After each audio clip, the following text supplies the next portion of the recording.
नमस्कार. राजश्रीज व्यवसाय मंत्रा या यूट्यूब चॅनलमध्ये आपणा सर्वांचे खूप खूप स्वागत करते. आत्तापर्यंतचे जे झालेले व्हिडिओ आहे किंवा नवनवीन व्हिडिओ पाहण्यासाठी ज्यांनी चॅनलला अजून लाईक आणि सबस्क्रायबर केलेले नाही तर कृपया राजश्रीज व्यवसाय मंत्रा या यूट्यूब चॅनलला लाईक आणि सबस्क्राईब करा. तर आजच्या व्हिडिओचा विषय आहे व्यवसायामध्ये मेंटर किंवा व्यावसायिक मार्गदर्शक, व्यावसायिक गुरु गरजेचा का असतो.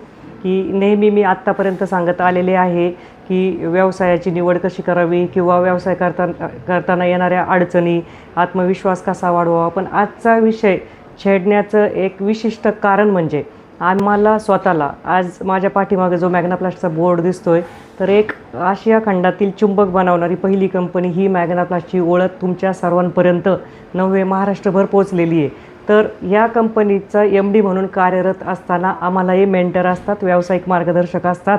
म्हणून आमचा टर्नओव्हर म्हणजे जी उलाढाल असते, वार्षिक उलाढाल ती डबलनी नव्हे ट्रिपल तीनदा होण्याला कारण आमचे मेंटर असतात. जसं तुम्हालाही मेंटरची गरज आहे. वेळोवेळी बऱ्याच वेळा आपल्या मनुष्य स्वभावानुसार कधी आपल्या व्यवसायामध्ये सेल कमी होतो, जास्त होतो, नैराश्य येतं किंवा मार्केटिंग स्ट्रॅटेजी कमी पडते का, कौटुंबिक घरून आधार मिळत नाही का, किंवा कॉम्पिटेटरचा जास्त व्यवसाय होतो, माझा व्यवसाय होत नाही. ह्या बऱ्याच अशा समस्या असतात ज्या आपल्याला वेळोवेळी भेडसावत असतात आणि त्यामुळं आपल्याला नैराश्य येत असतं.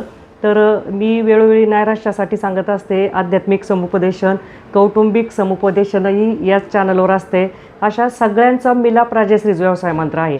पण मग व्यावसायिक गुरुची नेमकी गरज काय. जसे की आपल्या आयुष्यामध्ये 5 महत्त्वाचे गुरु असतात. आपले आई वडील, आपले शिक्षक, आपले व्यावसायिक गुरु आणि आपले आध्यात्मिक गुरु. तर 4थ्या नंबरला जे व्यावसायिक गुरुचं स्थान मी सांगितलेलं आहे. तर कुठलाही व्यवसाय करत असताना कधी असं होतं आपल्याला त्या व्यवसायाची माहिती नसते, पण मला आवडतं आहे म्हणून मी तो व्यवसाय करते. पण लोकांना काय आवडेल याचा जर आपण विचार केला तर नक्कीच तुम्ही व्यवसायामध्ये सक्सेसफुल व्हाल. किंवा मी जेव्हा मेंटर म्हणून आमच्या लघु उद्योजकांचं समर्थ महिला बहुउद्देशीय संस्थेच्या माध्यमातून प्रतिनिधित्व करत असते तर सातत्याने मला गेल्या 4 नव्हे 6 वर्षापासून हा अनुभव येतो आहे की जवळजवळ समाजकार्याला मला 17-18 वर्ष झाले. परंतु रीतसर संस्था रजिस्टर करून 6 वर्षापासून महिलांच्या सोबत जे माझं कोऑर्डिनेशन होतं आहे, कम्युनिकेशन होतं आहे, तर त्या संपर्कामधून, त्या चर्चेतून असं वेळोवेळी जाणवलं आहे की व्यवसाय काढला आहे त्यांनी, पण जिथं त्यांची गाडी अडती तर तिथं त्यांना योग्य मार्गदर्शक मिळत नाही. तर त्यासाठी कोणीतरी मेंटर पाहिजे. तर नेमकं हीच गरज ओळखून एक मेंटर म्हणून आज समर्थ महिला बहुउद्देशीय संस्थेच्या माध्यमातून 2000 महिलांचं प्रतिनिधित्व करत असताना असं जाणवतं आहे की 2000च्या 2000 ॲक्टिव्ह नाही आहे, पण त्याच्यातल्या 650 ते 700 ॲक्टिव्ह महिला आहे की त्या ॲक्टिव्ह का झाल्या आहे की त्यांनी मेंटरचा वेळोवेळी एक फायदा म्हणून किंवा मार्गदर्शन घेतलं आहे. सोमवारी आपला व्यावसायिक मार्गदर्शनचा दिवस असतो. संस्थेचा फॉर्म भरल्यानंतर तुमची व्यवसायाची गाडी जिथं अडते तिथं आम्ही तुमच्यासोबत असतो.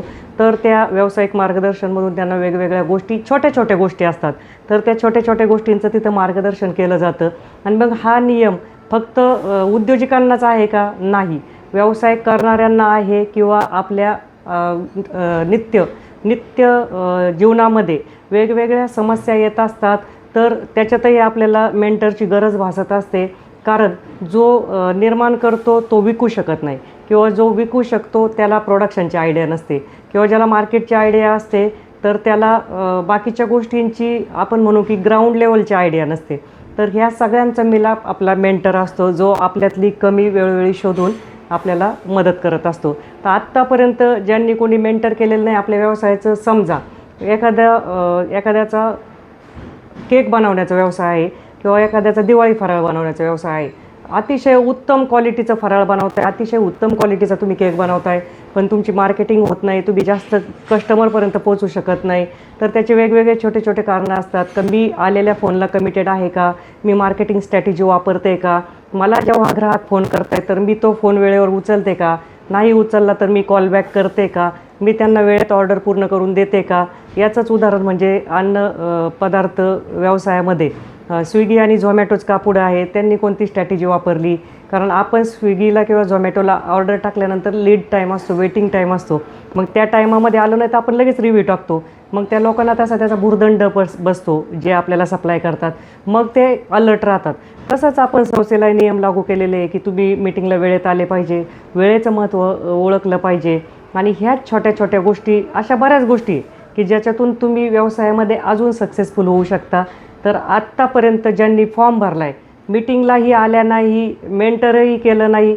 मेंटर करायची वेगळी गोष्ट आहे, तुम्ही ॲटलिस्ट संस्थेच्या 2 मीटिंग कराव्या, त्यानंतर तुम्हाला संस्थेचं स्वरूप लक्षात येतं. आणि आढावा बैठकीमध्ये वेगवेगळे सदस्य वेगवेगळ्या भागातून, पुणे PCMCतून येऊन स्वतःची ओळख करतात, स्वतःची व्यवसायाची ओळख करतात. मग आम्हाला कळतं आहे आम्ही कुठं कमी, की इतक्या साध्या दिसणाऱ्या महिला जर व्यवसाय करू शकतात, उलाढाल करू शकतात लाखोंची हजारोंची, तर आम्ही का करू शकत नाही, हा स्वतःला प्रश्न निर्माण होतो. आणि एक स्पार्क तयार होतं आपल्यामध्ये. कारण प्रत्येकाला एक फायर तयार होतं, स्पार्क असतो आपल्यामध्ये. पण जोपर्यंत आतून वाटत नाही मला की मला पण तिच्यासारखं करायचं आहे, कॉम्पिटिशन ही हेल्दी असावी. अरे ती करू शकते, मी का करू शकत नाही. मग मी करत असताना मला कुठल्या कुठल्या अडचणी येतात, तर त्या कदाचित आपण उत्तम व्यावसायिक असतो, आपण मॅन्युफॅक्चरिंगही करतो, कधी कधी मार्केटिंगही करतो, पण छोटीशी कुठंतरी एक नी पॉईंट असतो की ज्याच्यामुळं आपला व्यवसाय म्हणावा तितका नावारूपाला येत नाही. तर त्यासाठी सगळ्यांना विनंती आहे की SMBSचा फॉर्म भरल्यानंतर आपण मीटिंग अटेंड करून एक मेंटर म्हणून मला घ्या, दुसरं कोणाला तरी घ्या, वेळोवेळी मेंटरची मदत घ्या. आणि आपला आहे तो व्यवसाय नक्कीच वाढल्याशिवाय राहणार नाही, हे मी गॅरंटेड सांगते. कारण माझ्याही व्यवसायाची जेव्हा करोडोची उलाढाल असताना कुठं कमी पडतोय, कुठं काय, तर आम्हालाही मेंटरची गरज वेळोवेळी पडत असते. आमचा आठवड्यातून एक रिव्ह्यू असतो, आमचेही मेंटर असतात आणि त्यांना आम्ही फॉलो करत असतो. म्हणून आम्हीही एक प्रगतीच्या दिशेने चाललेलो आहोत.